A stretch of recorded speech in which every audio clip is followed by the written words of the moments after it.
Ia membangunkanmu dan jadi hal pertama yang kamu lihat di pagi hari agar tidak ketinggalan informasi. Tapi ponsel adalah pemancar dan penerima gelombang kecil elektromagnetik. Artinya, ia memancarkan gelombang radio. Para ilmuwan masih meneliti seberapa bahaya ini bagi otakmu. Tapi yang pasti adalah bunyi notifikasi di malam hari bisa mengacaukan siklus tidurmu. Jika kamu tidak mau mematikan dan meletakkannya di tempat lain, setidaknya aktifkan mode pesawat saat tidur. Paparan cahaya dari layarmu menekan melatonin, hormon yang mengatur siklus tidurmu. Ini alasan lain kamu jangan tidur di dekatnya. Cahaya biru membuat mata bermasalah dan sakit kepala. Coba atur ulang tingkat cahaya pada ponselmu dan nyalakan filter cahaya biru. Kamu bisa melakukannya di pengaturan tampilan dan kecerahan ponselmu. Ini akan mengubah pencahayaan secara otomatis saat mode malam. Ponselmu akan memanas saat digunakan dan kulitmu menyerap panasnya setiap kali kamu menyimpannya di dekatmu. Sekali lagi, para ilmuwan belum memastikan apa efek gelombang radio pada tubuh manusia, tetapi lebih baik ambil aman daripada menyesal. Menjaga jarak dengan ponsel bisa menyerap lebih sedikit kemungkinan sinyal berbahaya yang dipancarkan ponselmu. Bahkan meski kamu tidak takut dengan gelombang radio, layar yang kotor dapat menyebabkan masalah kulit pada pipimu. Coba gunakan headset atau mode pengeras suara saat kamu menelpon.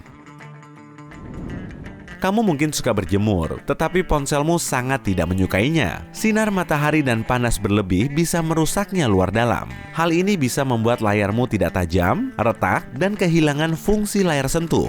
Juga membuat baterainya panas dan bahkan membengkokkan papan sirkuit di dalam ponsel. Jadi jangan tinggalkan ponselmu di mobil yang panas atau di bawah sinar matahari langsung. Jika kamu membawanya ke pantai, simpan di dalam tasmu di tempat teduh. Dan jangan disuguhi es teh. Ia tidak akan meminumnya.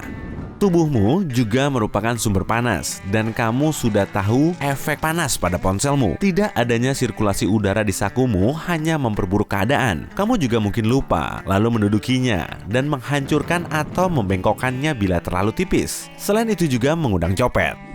Lapisi ponselmu dengan pasta gigi dan lihat apa yang terjadi. Atau lebih baik jangan. Menggosoknya dengan kertas timah atau melubangi casing ponselmu adalah ide yang buruk. Jika kamu ingin mencoba DIY yang kamu lihat secara online, setidaknya baca ulasan orang lain dulu. Pasta gigi?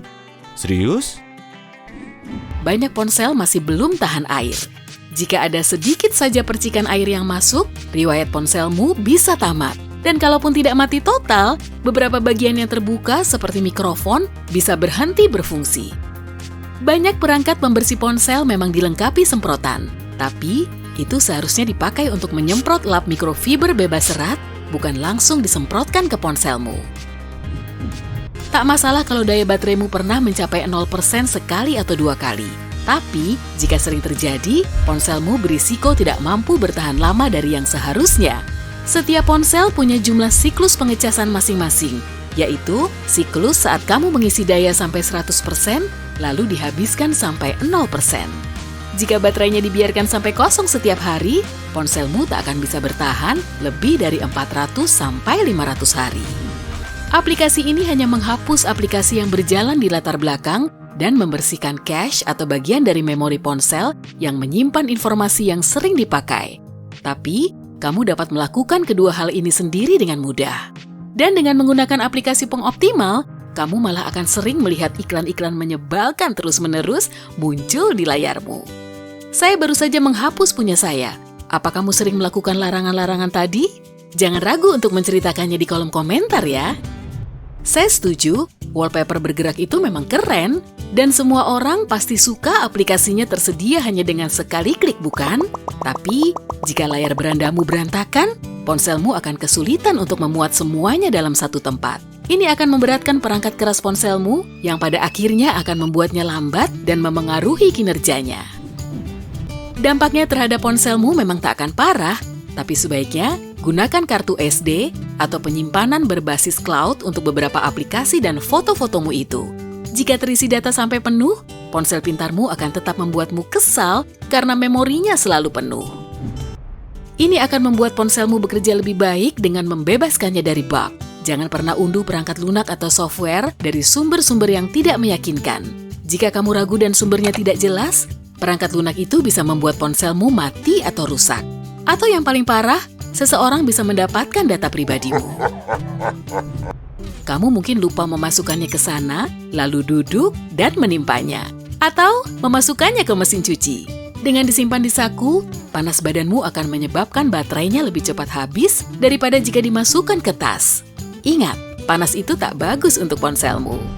Setelah itu, biarkan ponselmu beristirahat selama beberapa menit.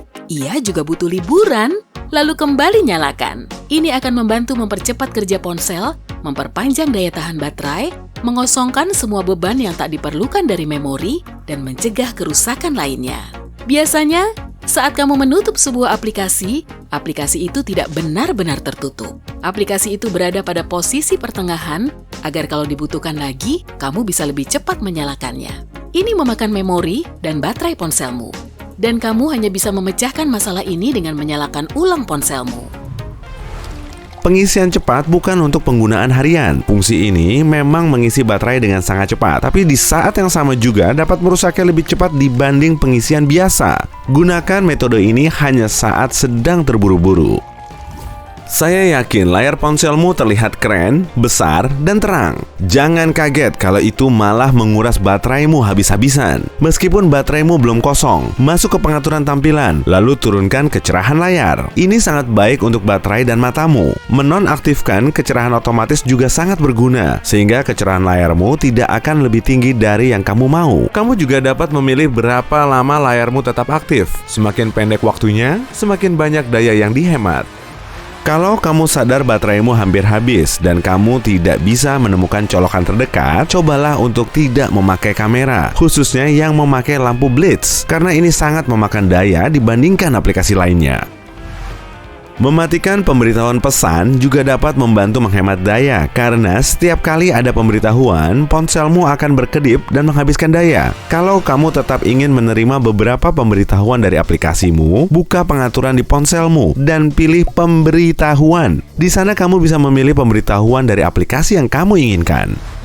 Aplikasi penghemat energi sepertinya tepat untuk memperlama umur bateraimu. Ini menghentikan proses tidak penting, mematikan program yang cacat, dan menghabiskan terlalu banyak daya. Juga menutup aplikasi yang otomatis aktif dan mengunduh pembaruan. Apa ini ampuh? Kalau kamu mengunduh aplikasi penghemat energi yang diiklankan pada aplikasi lain, kemungkinan besar ponselmu malah terinfeksi malware yang justru akan mencuri informasi pribadimu. Aplikasi ini harus diunduh hanya dari toko resminya dan hanya jika kamu sudah membaca ulasan pengguna. Baterai ponsel tidak akan bertahan lebih dari 2 tahun. Ini mitos yang dipercaya oleh banyak orang. Umur baterai bukanlah tergantung waktu, tapi siklus pengisian. Sebagian besar baterai ponsel yang beredar saat ini sanggup bertahan sekitar 300 hingga 500 siklus. Kamu mungkin mengira kalau setiap pengisian kamu sudah mengurangi 1 siklus. Untungnya, bukan begitu tepatnya. 1 siklus adalah saat baterai berkurang dari 100% sampai 0%. Itu artinya membiarkan baterai ponselmu sampai benar-benar kosong sebelum mengisinya lagi adalah ide yang sangat buruk. Sejak saat diciptakan, baterai lithium-ion, baterai yang digunakan dalam perangkatmu, tetap berada dalam keadaan korosi internal permanen. Wajar jika dari waktu ke waktu dayanya cepat habis. Kalau kamu selalu menunggu sampai benar-benar kosong sebelum mengisinya lagi, bateraimu akan rusak jauh lebih cepat dari yang seharusnya. Lebih baik tidak membiarkan level bateraimu di bawah 25%. Kalau kamu tidak memakai Wi-Fi, matikan saja dan kamu akan menghemat baterai. Tapi benarkah demikian? Wi-Fi lebih sedikit memakan baterai dibandingkan sambungan seluler. Jika ada jaringan Wi-Fi terdekat, ponselmu akan langsung mencoba terhubung. Jika tidak ada, ponselmu akan terus mencari jaringan Wi-Fi yang tepat. Tapi langkah ini hanya akan memakan sedikit daya bateraimu. Cara tercepat untuk mengecas adalah dengan mematikan ponsel. Baterai tak akan memakan energi sama sekali sehingga akan terisi lebih cepat. Baterai ponsel juga terisi lebih cepat dalam mode pesawat karena mode ini memutus semua saluran komunikasi. Dengan begitu, bateraimu tidak turun naik untuk mengirim dan menerima sinyal saat sedang dicas. Jika kamu tidak bisa lepas dari internet saat sedang mengecas, setidaknya cobalah untuk menggunakan Wi-Fi. Ini lebih hemat energi dibanding menggunakan jaringan seluler. Nyalakan mode senyap agar daya tahan ponselmu lebih lama dan matikan getaran. Mode getar sangat boros energi. Ponsel akan terisi cepat jika kamu mencolokkannya ke stop kontak. Kamu memang bisa menggunakan USB untuk mengecas lewat komputer dan mobil, tapi kamu harus menunggu lebih lama. Gunakan pengecas asli dari produsen ponselmu. Pengecas bawaan ini sangat cocok dengan karakteristik ponselmu. Perangkat pengecas yang lebih murah dan tidak jelas asal-usulnya bisa merusak baterai. Bahkan pernah ada baterai yang terbakar karena pengecas kualitas rendah. Jika kamu keluar dan tidak membawa laptop ke kafe, berwisata, atau bekerja, sebaiknya lepaskan baterai laptopmu. Dengan begini, laptopmu tak akan duduk sendirian di rumah dan memakan daya. Colokkanlah kembali baterainya saat kamu mengajak laptopmu ke suatu tempat. Tapi ingat, terus-menerus memasang baterai laptop tanpa dipakai juga tidak baik. Jadi, coba habiskan dan isi daya bateraimu setidaknya sekali seminggu. Tapi bagi para pengguna MacBook, kamu tidak perlu melakukannya. Mungkin menaruh ponsel di ambang jendela atau kursi di sebelah kasur tampaknya praktis. Tapi, jangan lakukan itu meski sedang tidak dicas. Jauhkanlah ponselmu dari sinar matahari langsung atau udara dingin. Baterai lebih cepat habis pada suhu ini. Suhu kamar adalah yang terbaik. Hal yang sama berlaku untuk laptop. Di musim dingin, saat kamu pulang membawa tas laptop, biarkan laptopmu menghangat di suhu kamar dulu sebelum dipakai. Jangan biarkan laptopmu terlalu panas atau dingin. Rata-rata, ponsel akan terisi penuh dalam 1,5 hingga 3 jam. Tapi ada cara untuk mengecas sampai 79% dalam waktu sekitar 15-30 menit. Yaitu dengan fitur pengisian cepat atau quick charge. Baterai semua ponsel didesain untuk menerima kekuatan arus tertentu dan menghalangi aliran energi berlebih. Tapi berbeda dengan pengisian cepat, ponselmu akan cepat terisi hingga 79%, tapi kemudian fungsi ini berhenti dan arus listrik kembali ke mode terbatas. Ini sengaja dirancang agar bateraimu tidak rusak. Jika kamu punya iPad, gunakanlah adaptor pengecasnya kalau ingin mengecas iPhone-mu lebih cepat, atau kamu bisa membeli adaptor khusus pengisian cepat untuk ponsel Apple. Ponselmu akan sangat panas dan pengap jika dimasukkan ke casing. Jadi, lepaskanlah casingmu saat sedang mengecas. Suhu baterai meningkat selama pengisian. Akan lebih baik jika panas ini bisa keluar dari ponsel dan tidak tertahan di casing. Pengecas tanpa kabel hampir tidak seefektif pengecas konvensional dalam hal kecepatan. Pengecas tanpa kabel memang simpel dan terlihat bagus tanpa kabel menggantung di mana-mana. Tapi jika kamu perlu mengisi baterai ponsel dengan cepat, janganlah mengisi dengan pengecas tanpa kabel. Selalu gunakan laptopmu di permukaan yang rata. Panas dari laptop harus mengalir keluar secara merata dan bebas. Jika diletakkan di pangkuanmu atau menaruhnya di kasur atau bantal, baterai akan kepanasan dan rusak. Ada banyak tips di internet tentang cara mengisi baterai ponsel hanya dalam 10 detik. Tips itu menggunakan segala macam barang, mulai dari kertas aluminium sampai lemon. Para produsen tidak merekomendasikan satupun ide yang setengah matang ini. Banyak pengguna ponsel berselancar di internet memakai browser ini, tapi tidak tahu cara mengoptimalkannya. Buka laman utama Chrome, ketuk tombol di kanan atas untuk melihat daftar menu, dan masuk ke setelan. Lalu, pilih penyimpan data, dan nyalakan tombol untuk mengaktifkannya. Ini, kamu bisa browsing lebih cepat dan menghemat data. Saat mencoba memotret selfie sempurna, ponselmu mengalami tekanan berat akibat kegiatan ini. Butuh kerja keras untuk memproses fungsi fokus kamera dan merekam gambar serta suara. Ini juga menyiksa baterai. Saat menggunakan kamera, terutama untuk mengambil banyak foto, nyalakan mode pesawat. Ponsel akan beristirahat dari beban kerja biasanya, seperti mengirimkan notifikasi dan mencari sinyal.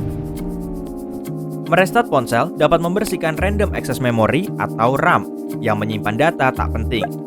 Kamu tidak perlu melakukannya setiap hari, tapi cobalah merestart ponsel setidaknya sekali seminggu. Ini akan meningkatkan performa dan masa hidup baterai. Lubang pengisi daya ponsel mungkin bagian paling sensitif di gadget karena mudah aus dan rusak. Alas pengecas nirkabel membuat kita tak perlu lagi mencolokkan kabel. Lagi pula, mengecas tanpa kabel lebih mudah. Menghapus aplikasi bawaan. Ya, aplikasi bawaan. Aplikasi yang sudah terpasang di dalam ponsel dan memakan memori. Mereka juga bisa memperlambat kerja ponsel. Jika tidak digunakan, lebih baik matikan atau hapus aplikasi itu kalau bisa. Sayangnya, tidak semua aplikasi bawaan pabrik bisa dihapus. Sayang sekali. Gambar layar yang terang dan mencolok serta layar yang penuh widget memang tampak keren dan mudah. Tapi, semua itu menambah beban ekstra pada ponsel dan memengaruhi performanya. Gantilah dengan gambar latar sederhana. Dan jangan lupa menghapus semua widget yang terupdate secara otomatis. Jika aplikasi ponsel sering mati tanpa alasan, bisa jadi kartu SD-mu rusak. Itu sebabnya, memformat kartu SD dapat mendorong performa ponsel. Itu juga akan menghapus semua file sampah dari sistem Android dan berbagai aplikasi. Mungkin kamu berpikir, menyimpan sebagian besar aplikasi di kartu SD itu bagus karena dapat mengosongkan penyimpanan internal. Wah, padahal saya baru saja memindahkannya. Kenyataannya, memori internal lebih cepat daripada kartu SD, meski membatasi penyimpanan. Jika ruang di memori internal tidak cukup untuk semua aplikasimu, pindahkan aplikasi yang jarang digunakan ke kartu SD. Baiklah, mungkin bisa dicoba. Semua foto selfie, foto kucingmu yang sedang tidur, dokumen penting, dan musik unduhan sebaiknya disimpan di cloud. Ini akan meringankan kinerja ponsel dan semua datamu bisa diakses dari berbagai perangkat. Terlebih lagi, kamu bisa mengosongkan penyimpanan internal. Baterai ponsel mirip dengan otot di tubuh kita. Lebih baik tidak memaksakan latihan yang terlalu berat daripada kelelahan akibat kelamaan nge-gym. Tidak ada salahnya sih mengecas sampai penuh, tapi jangan sering-sering ya, sebulan sekali saja. Kalau keseringan, bateraimu cuma akan sanggup bertahan sebanyak sekitar 600 siklus pengecasan total. Sebaiknya, cas ponsel secara rutin, tapi durasinya sebentar saja. Kalau kamu melepas kabelnya saat dayanya 60%, lalu kamu cas lagi di mobil atau kafe selama beberapa menit, bateraimu bisa bertahan hingga 1.500 siklus pengecasan total. Jaga daya ponselmu dalam kisaran 40-80% ya.